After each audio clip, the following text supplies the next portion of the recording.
Sir আমি dancer Jasim. আমার জীবনের লক্ষ্য হলো আমি এলাকায় ড্যান্সের ক্লাব দিব, সবাই ড্যান্স শিখাবো এবং ভাইরাল হবো।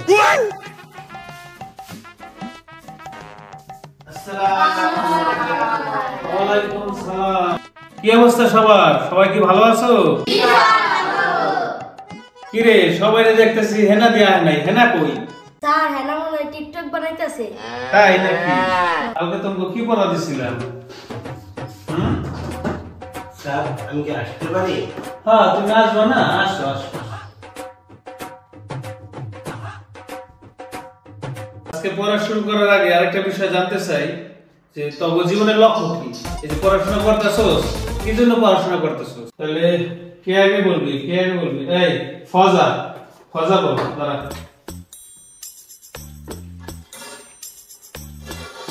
আমার জীবনের ইচ্ছা ছিল মানুষ ধীরে ধীরে বিদেশ পাঠাম, দেশ উন্নত করবো।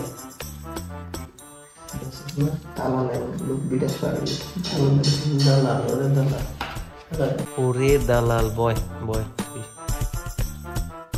এই এখন কেটা কবি? এই তুই কর তোর জীবনের লক্ষ্য কি?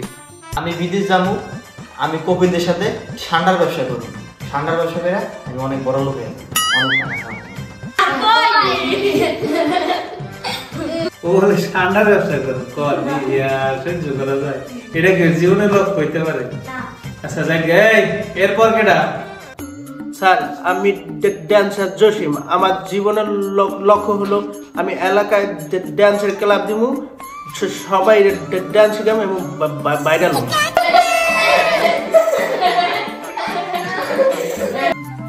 ড্যান্স শিখাইবা তুমি? তুমি এলাকার ড্যান্স শিখে ভাইরাল হইবা?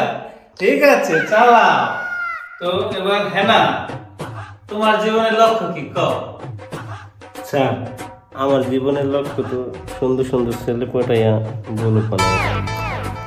স্যার আমি জামাই নিয়ে বলক ভিডিও বানাবো এবং অনেক টাকা ইনকাম করবো সোশ্যাল মিডিয়া থেকে। কাপল ব্লগার হইবা? বাবা কাপল ব্লগার হইব। জিল্লু ক তুমি বড় কি হইবা? আমি নায়ক সাবিব খান। হ্যাঁ গবি তুই আইয়া লাগছে, ও বলে নায়ক হবে। কই কি বড় তুমি কি হইতে চাও? স্যার আমি আমার বাবার হোটেলে বইবে খাইতে চাই। বাপের হোটেলে বইয়া বইয়া খাবি? বিশাল চিন্তা ভাবনা, ভালো একটা প্ল্যান করছস। বাইরে খাবি বাংরিয়ালি, তুই বড় কি হইতে চাস? আমি বড় এত মূল্য ব্যবসা করতে চাই। মধু।